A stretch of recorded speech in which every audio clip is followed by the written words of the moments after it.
નમસ્કાર મિત્રો, સ્વાગત છે તમારું મારી યુટ્યુબ ચેનલ ઓફિશિયલ માહિતીમાં। બે સિસ્ટમ સક્રિય થતા સૌરાષ્ટ્રને મેઘરાજા ગમરોળશે, તો આના વિશેની સંપૂર્ણ માહિતી મેળવવા માટે આ વિડિયોને અંત સુધી જરૂર નિહાળજો અને હજુ સુધી મારી ચેનલને સબસ્ક્રાઇબ ના કરી હોય તો સબસ્ક્રાઇબ કરી લેજો।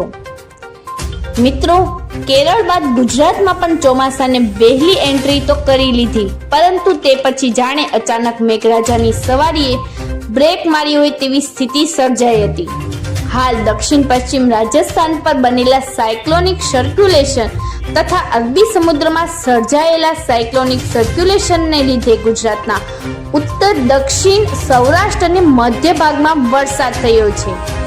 જ્યારે બીજી બાજુ મિત્રો, દિવસભર ગરમી અને અસહ્ય બફારા બાદ મોડી સાંજના વાતાવરણમાં પલટો આવ્યો હતો અને વાદળછાયા વાતાવરણ વચ્ચે પવન ફૂંકાતા લોકોને ગરમીથી રાહત મળી હતી।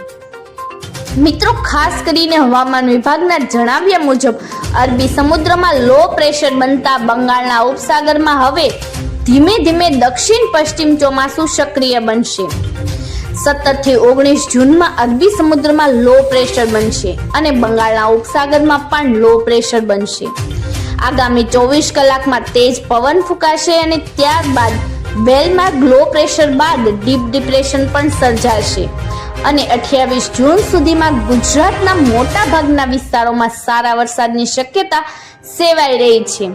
સાથે જ મિત્રો, 20 થી 28 જૂન દરમિયાન સર્વત્ર વાવણી લાયક વરસાદ થશે। સાથે જ મિત્રો, સૌરાષ્ટ્રમાં મેઘરાજાએ છૂટી છવાઈ પધરામણી કરી છે। દેવભૂમિ દ્વારકા જિલ્લામાં ખંભાળિયા પંથકમાં આપ ફાટ્યું હોય તેમ 11 કલાકમાં 10 ઇંચ વરસાદ વરસતા ચોમેર પાણી થઈ ગયું હતું। ભાણવડમાં 2 ઇંચ તો પોરબંદરમાં 2.5 ઇંચ જેટલો ભારે વરસાદથી વિસ્તારમાં 3 થી 4 ફૂટ પાણી ભરાયા હતા તથા કેટલાક ઘરોમાં પણ પાણી ઘૂસી જતા લોકો હેરાન પરેશાન થઈ ગયા હતા।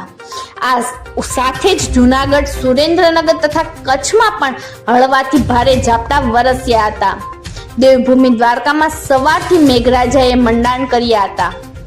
ભાણવડ તાલુકામાં ધોધમાર વરસાદ ખાબક્યા બાદ બપોર પછી ખંભાળિયામાં મેઘરાજાએ ધમાકેદાર એન્ટ્રી કરી હતી। માત્ર 2 કલાકમાં 5 ઇંચથી વધુ વરસાદ વરસ્યો હતો અને ત્યારબાદ સતત વરસાદ ચાલુ રહ્યો હતો અને 4 કલાકમાં 8 ઇંચ જેટલો ભારે વરસાદ પણ પડ્યો હતો। મિત્રો, છેલ્લા 24 કલાકમાં ખંભાળિયામાં 10 ઇંચ કરતાં પણ વધુ વરસાદ નોંધાતા ઠેર ઠેર જળ બંબાકાર જેવી સ્થિતિ પણ સર્જાઈ હતી। ભારે વરસાદને કારણે નાના જળ સ્ત્રોતોમાં ઘોડાપુર જેવું પાણી આવ્યા હતા।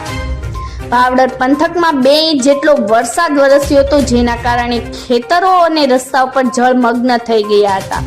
જ્યારે પોરબંદર જિલ્લામાં મેઘરાજાનું આગમન થયું હતું અને રવિવારે વહેલી સવારે ધોધમાર વરસાદ વરસ્યો હતો, જેથી રસ્તાઓ ઉપર પણ પાણી ફરી વળ્યા હતા। રાણાવાવ તાલુકામાં પણ ભારે વરસાદ પડ્યો હતો। ભોદ ગામે ખેતરોમાં પાણી ભરાયા હતા અને કુતિયાણા તાલુકામાં ઝાપટા અને બરડા પંથકમાં પણ સારો વરસાદ વરસ્યો હતો। કચ્છ જિલ્લામાં ગ્રામ્ય વિસ્તારોમાં છૂટો છવાયેલો વરસાદી ઝાપટા પડ્યા હતા।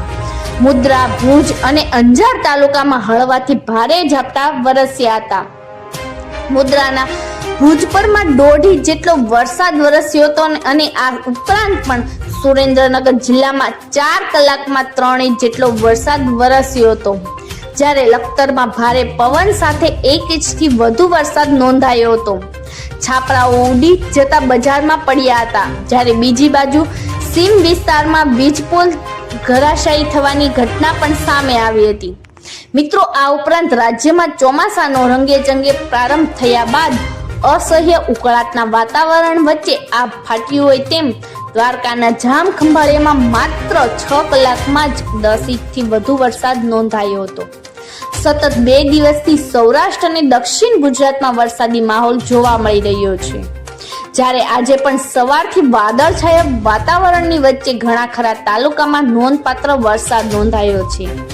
છેલ્લા 24 કલાકમાં પોરબંદરમાં 66 મીમી, ભાડવડમાં 55 મીમી, રાણાવાવમાં 36 મીમી, ગારિયાધારમાં 27 મીમી, માંગરોળમાં 12 મીમી, પાલીતાણામાં 10 મીમી, બાબરામાં 7 મીમી વરસાદ નોંધાયો હતો. જ્યારે દક્ષિણ ગુજરાતના વલસાડ તાલુકામાં ધરમપુરમાં 15 મીમી જેટલો વરસાદ નોંધાયો હતો. આજે પણ સૌરાષ્ટ્ર સહિત રાજ્યભરમાં સામાન્યથી લઈને અતિ ભારે વરસાદની આગાહી કરવામાં આવી છે. મિત્રો, આજે પણ સૌરાષ્ટ્રના 9 સહિત રાજ્યોમાં 18 તાલુકાઓમાં હળવાથી ભારે વરસાદની આગાહી કરવામાં આવી છે, જેમાં પોરબંદર અને દ્વારકામાં ભારે વરસાદની આગાહી છે. જ્યારે ગાંધીનગર, અરવલ્લી, ખેડા, અમદાવાદ, આણંદ, પંચમહાલ, દાહોદ, મહીસાગર, રાજકોટ, સુરેન્દ્રનગર, જામનગર, જૂનાગઢ, અમરેલી, ભાવનગર, મોરબી, વડોદરા, સુરત અને વલસાડમાં સામાન્યથી લઈને ભારે વરસાદની આગાહી કરવામાં આવી છે. મિત્રો, આવી જ વધુ માહિતી મેળવતી રહેવા માટે મારી ચેનલ સાથે જોડાયેલા રહેજો.